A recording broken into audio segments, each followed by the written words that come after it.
আসসালামু আলাইকুম ভিউয়ার্স, আপনারা কেমন আছেন? আলহামদুলিল্লাহ আমি ভালো আছি।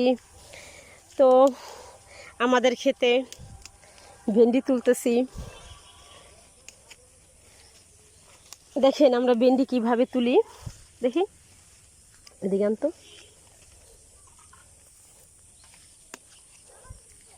দেখেন ক্ষেতে কত বড় বড় ভেন্ডি হয়ে গেছে।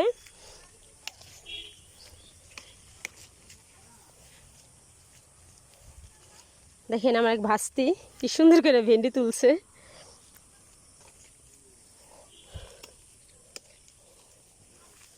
আমাদের এখান দিয়ে না এই ভেন্ডি ক্ষেতের এদিক দিয়া অনেক চেনার যোগ থাকে, বুঝছেন? অনেক ভয়ও লাগতেছে ভেন্ডি তুলতে।